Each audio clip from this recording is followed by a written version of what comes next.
Good morning. Welcome back. It's Arona with another reaction for a full album review. This is the Ethel Cain brand new album this week called Perverts. And I will admit that I could not wait. I listened to the first track. It came out and I was home tired. I just really wanted to listen to it and I didn't feel like getting stuff set up. So full disclosure, just for the transparency aspect, the first track I have already heard. The rest of it is going to be brand new to me. But we are going to listen to the whole album in its entirety. And since I've only listened to the first track once, I'm definitely excited to hear it again because there is a lot to digest and at the same time, not a lot. And you'll know what I mean once we get into it. There was a recent Instagram post that I was going to bring up and forgot. There'll be a cut here so I can include. I really wanted to include what Hayden wrote about her process and the album itself. It was kind of a general thank you to listeners and other aspects. All right, so let's go ahead and start listening to this album, starting with track 1 of Perverts.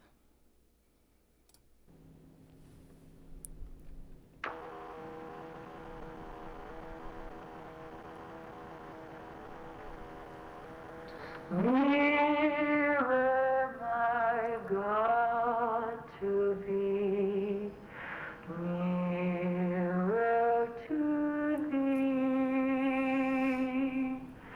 e'en though it be a cross that raiseth me, still my song shall be nearer, my God, to thee. Okay, so just taking a moment to appreciate all the feels going on here and this super eerie, ethereal presence of like the white noise background kind of creeping in, or the static. It's just such a cool effect. It's like the sound of this reminds me of the way the Punish video looks, and so there's just like this whole total sensory experience when you are watching a video and listening to the music for Ethel Cain. So just appreciating that. Nearer, my God, to thee. So creepy.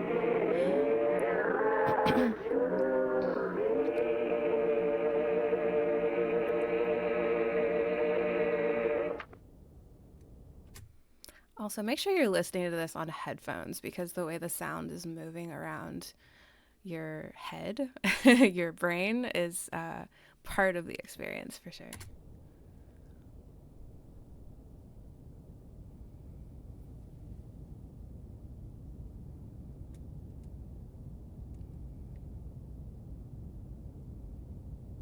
This is soothing as hell. I could fall asleep.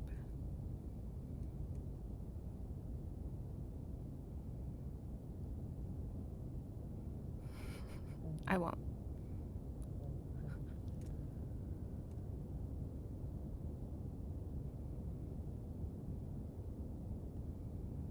Heaven implicit in the masturbator.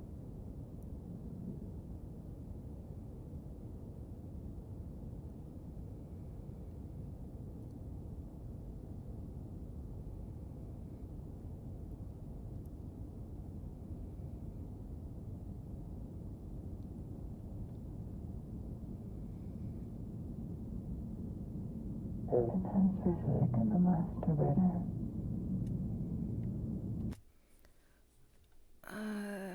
Caption Vacillator. I looked around a little bit for lyrics and I've been unable to find them. So if anyone has a link to where I can find the lyrics, I can't really make out what's being said here. but it's still, I love the effect of the way it sounds.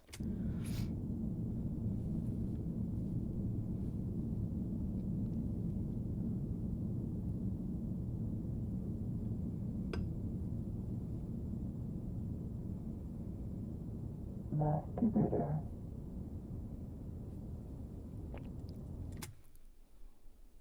Kind of sounds like masturbator. Hold on. Masturbator. That's what I hear.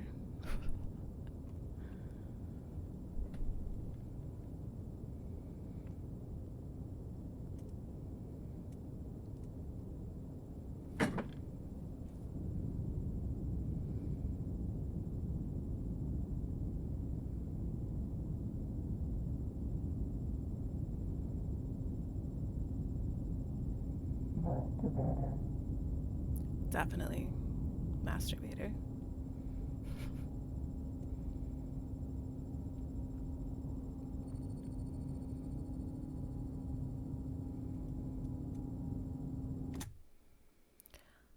Quote just popped into my mind. I was trying to think about the impression of the theme. I'm still getting used to Ethel Cain's overall music. I know it is a cohesive kind of feel and themes and storyline, but definitely in the video for Punish and so far in this first track that I'm still digesting. This is only the second time I've heard it. I definitely get the feeling of the religious guilt aspect. And I've read some different things online kind of describing Hayden's feelings on different things that appear and that are referenced in her music. And I relate to that insofar as I understand it because I was brought up in a hella religious family. Just basically 24/7 surrounded with a Christian, Southern Baptist Christian upbringing. I did kind of basically grow out of that around high school, I think. But it's really weird to be someone living in like the post-hyper-religious era of your life, because a lot of those lessons that were like scared into you as a kid, it's hard to just completely dismiss those sometimes, and it's almost like a PTSD thing. And definitely, like, just in this image, this still, it looks like it's from the Punish video. There's a clear theme of anguish, and for me, that points directly to that kind of being stuck in a place where you're constantly dealing with the conflict between religious and moral or ethical concerns and things that have been instilled in you, and the natural impulses and desires that you have as a human being. You know, a large part of Western religion in a lot of cases is a lifelong process of denying that which is natural within you, as it is considered sinful nature. But several years ago, maybe not too long after college, I hung on to a couple of quotes, and I'm probably going to mix them up or mess it up. And I clearly didn't bother to look it up, but okay. What did it avail to pray when his soul lusted after its own destruction? And then I was reading a book at the same time, and the other quote was, hold on.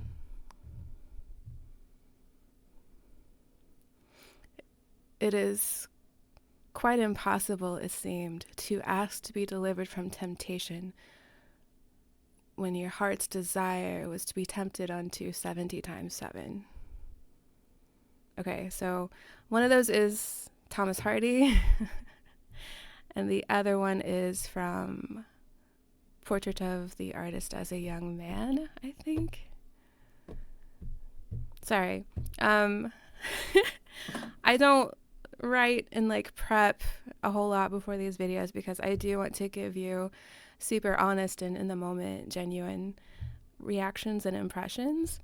So clearly I didn't refresh my memory on these two things, but they did, you know, conjure themselves into the mind space just as I'm listening to this. Because that is kind of a conflict that rises to the surface when I'm thinking about what I'm hearing and seeing, is the conflict between ethical beliefs, moral beliefs, religious beliefs, and what the natural impulses are as a human being. Okay. Anyway.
I wasn't ready for that and I forgot about it.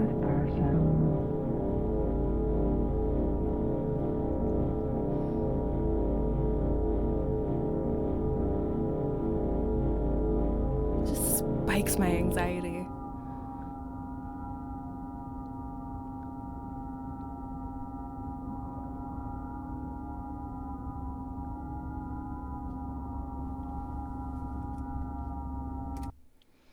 I can just see in my mind's eye, like, just listening to the sounds going on, it in itself, it's like a cinematic experience in your brain, the way that it conjures images.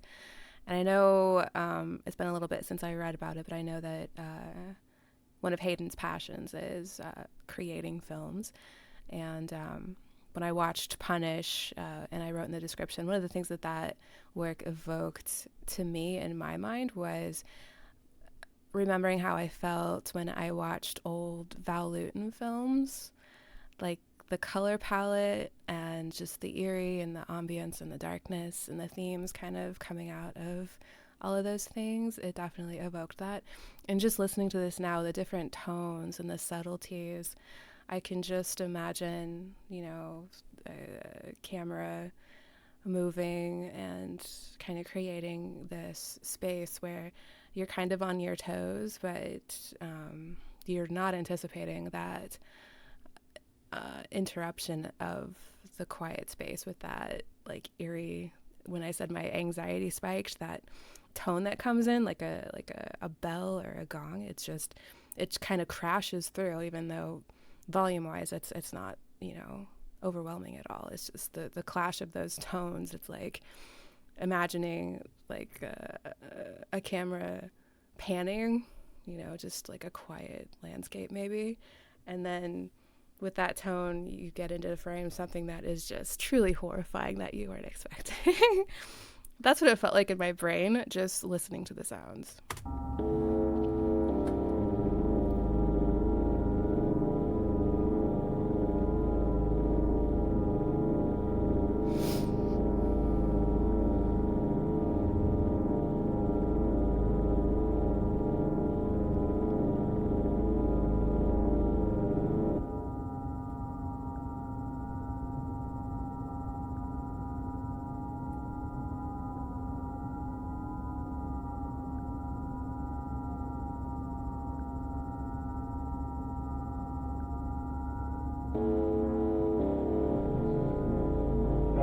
Reckless driving often leads to slow, sad music. Often leads to slow, sad music. What was the beginning?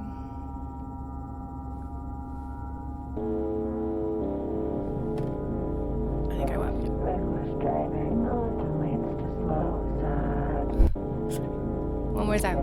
Reckless driving often leads to slow, sad music. I'm not sure.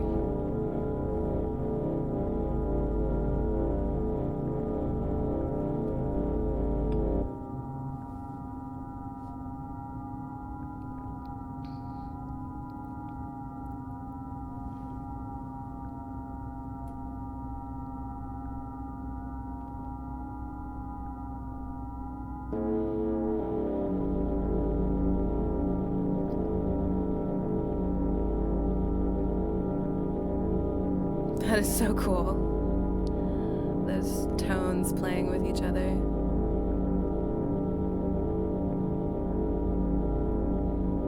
Those vibrations are so weird.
There's the slow, sad music.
It's happening to everybody. It's happening to everybody.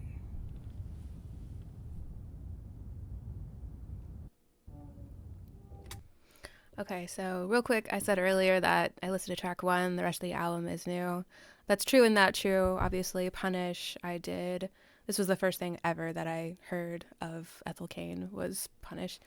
I have a reaction video for that, which I will include on a card or whatever. So I've already listened to this and watched the video and have commentary in that video. So I won't be interrupting this one to make a lot of comments. We'll just enjoy it as part of the album.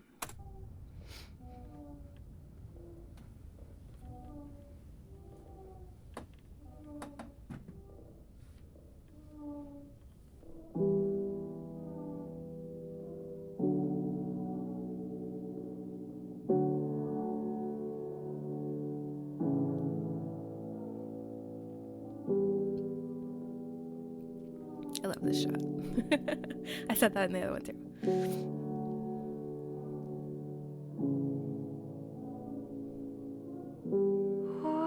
Whatever's wrong with me,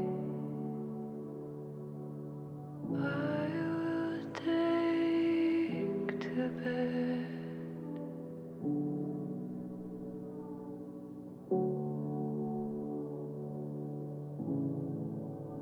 I get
side note randomly, I haven't seen this video yet. The Ring, the Great Dark, in Proximity to God.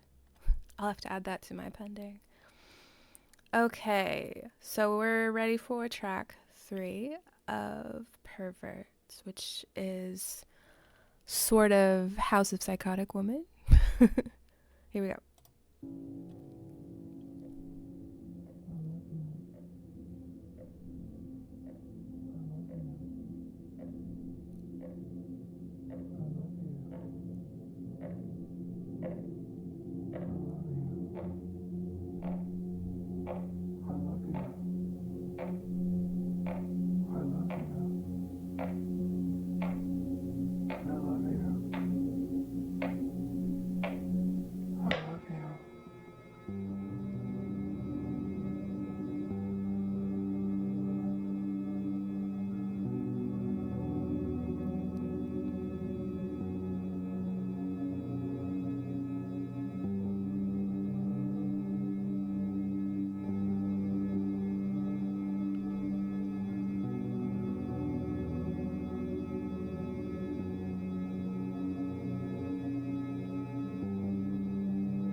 Totally being hypnotized right now.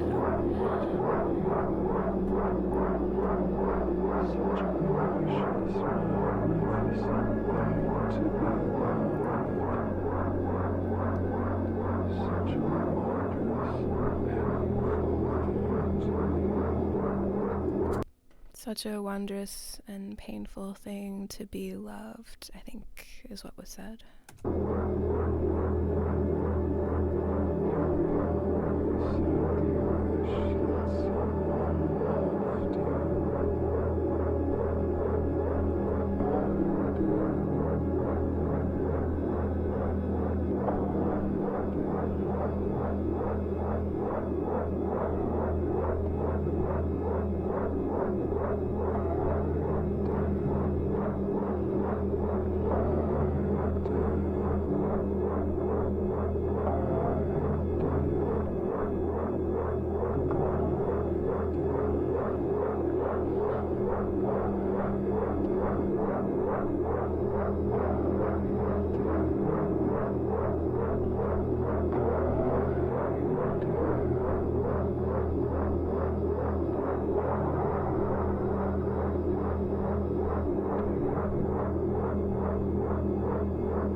That's too close to the grudge. Ugh,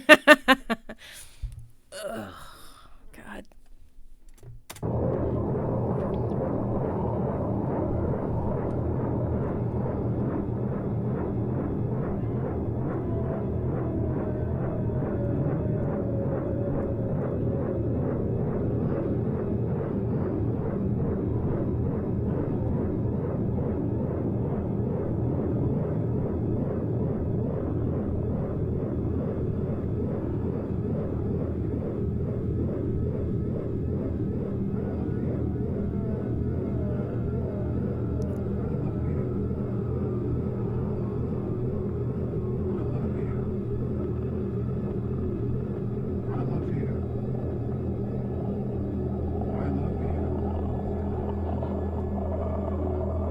Okay.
Okay, so I'm going to interrupt for just a moment and say, first of all, that one of the things I love about Ethel Cain is that there are so many things going through my mind that in some way relate. Like my brain is making connections. I don't even know really how to explain it. But I've endeavored my whole adult life to be super open to like I guess you could say, the universe and the energy is going on. And I love it when things happen that just feel so aligned, and they're discoveries and things that I don't think I would have noticed if I hadn't been, daily dedicated to the idea of remaining open to possibilities and, energies and all these things. It's funny because I am, like, I don't know if realist is the right way to say that. I can be cynical as well. But also, in the void that leaving a religion leaves, I think that people are forced into a position where they have to figure out how to fill those spaces. And sometimes it leads you to another god or just another spiritual practice, blah, blah, blah. So without getting too far into a tangent, I'm just looking around and I have something on my wall that, as I'm listening to these sounds, it just kind of made me think of an artist named Hilma af Klint, because that's what's on my wall. So I want to grab it and just kind of present the thoughts that are coming into my mind, because this is definitely evoking kind of ghostly presences and afterlife, and this kind of wandering in that space of, what happens if you remain open to the universe. 1 second. So several months ago, I got a bunch of Hilma af Klint, my favorite pieces of hers, framed. And I have 2 of them on my wall. And I'm just, like I said, my eyes were wandering around. And I centered on that because I'm listening to these sounds and I'm thinking, what would it have been like to be part of Hilma's circle, and have the experience that she talks about having. I'm not going to go super into it, but if you're curious at all about what I'm talking about, research Hilma af Klint and like her circle. I think there was 5 people involved in that, but basically the whole fascinating thing about Hilma af Klint is that she felt compelled, that she was given a task by a higher power to relay messages to the world through her paintings. And it's just really interesting, like, whether or not you believe in any of that to whatever degree, it's really fascinating. And that's part of what really intrigued me. But this is one of my absolute favorites, and I can't remember the name of it. I'll have to add it to the video when I look it up. But yeah, just wanted to point that out, I guess, because I felt compelled to by these eerie-ass sounds. I love you.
Random thought. Now I'm getting this picture in my mind of Purgatory, specifically Dante's Purgatory, and this idea that God is reinforcing, his message of love through thousands of years, but at the same time you have, those people whom he's supposed to love being forced to go through these really painful correcting processes in order to be with him. And there's something really horrifically paradoxical about that. I feel like there was a scene, maybe it was a Circle of Hell, I think, where Dante's main character is like walking over the faces that are just stuck in the earth or something, and they're just moaning.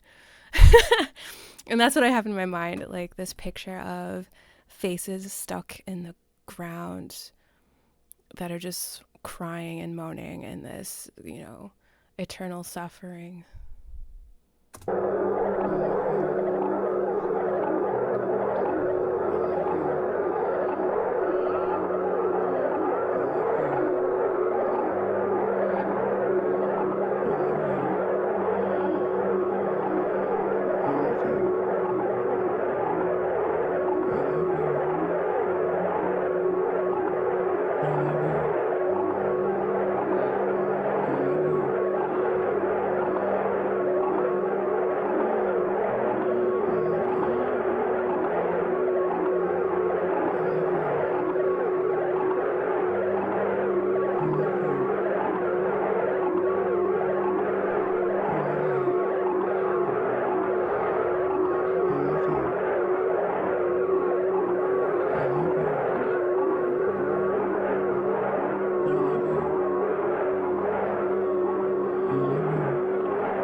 God, the voice got louder. I love you. I love you. I love you. I love you. I love you. I love you. I love you. I love you. I love you. I love you. I love you.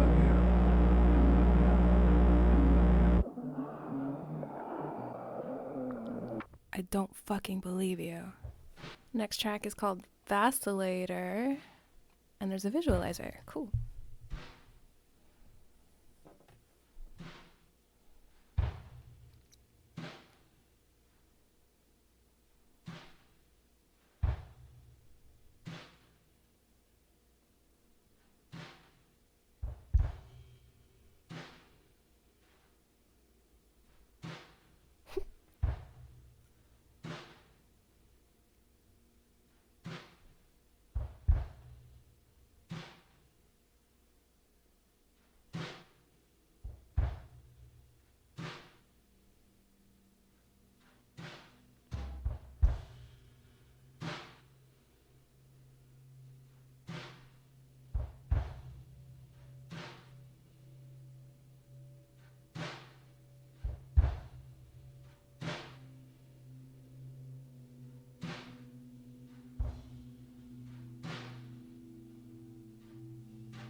Certainly a comment on the voyeur.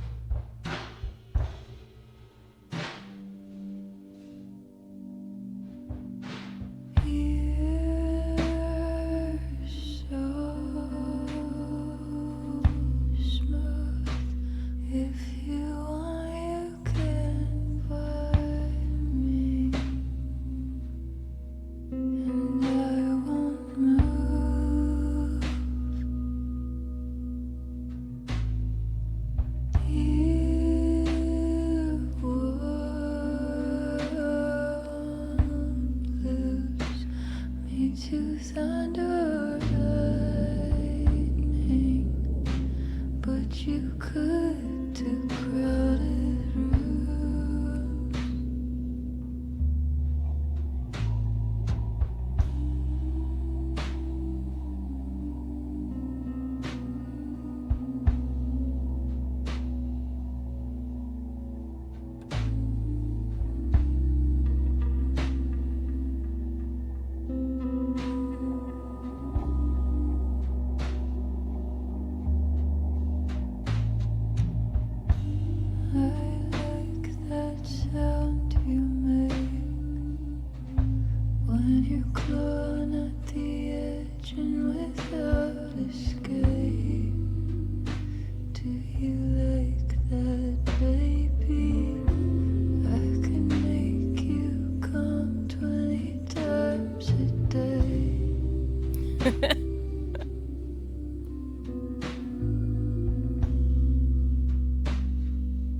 I'm trying to figure out this setting because it's really interesting.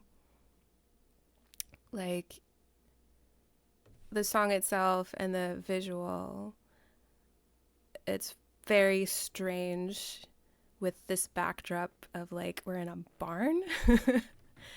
And look at this lighting. It's like I don't know, it's strange. Like this rustic barn with this wooden table.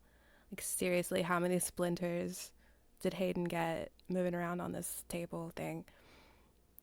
And then these completely bared down, harsh light, like that you would find, you know, not in a bedroom, not in a lounge. So this juxtaposition is really eerie to go with the rest of the eeriness of what's going on.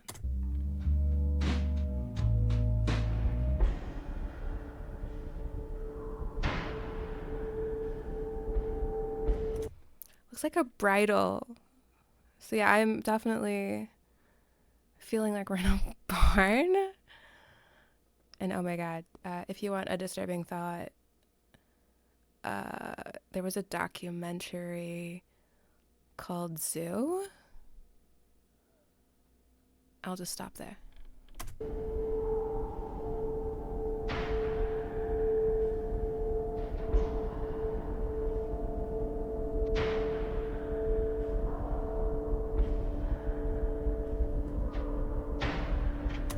Also, I want that hair so bad.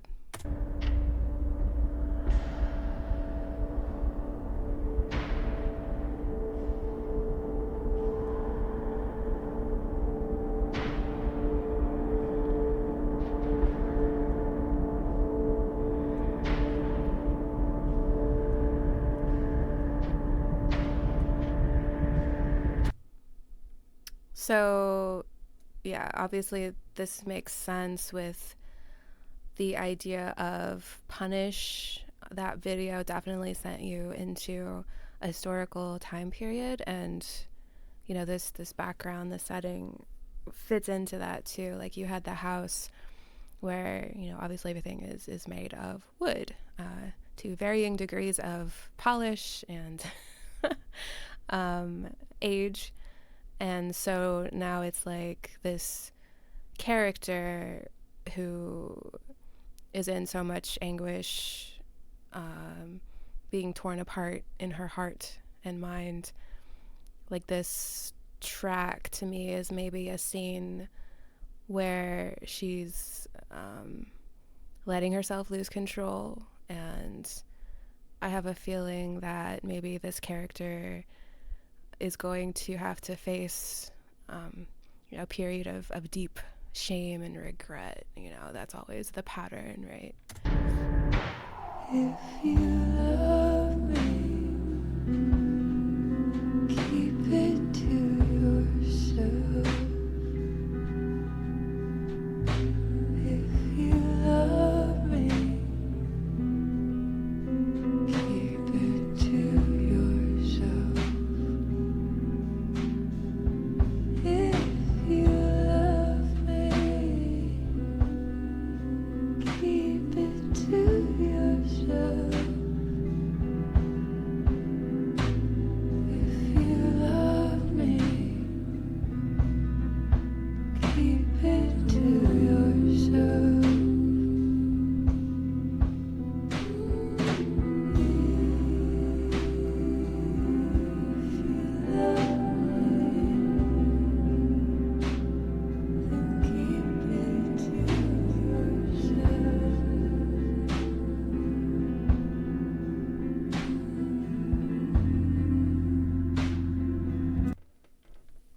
There's like a candelabra.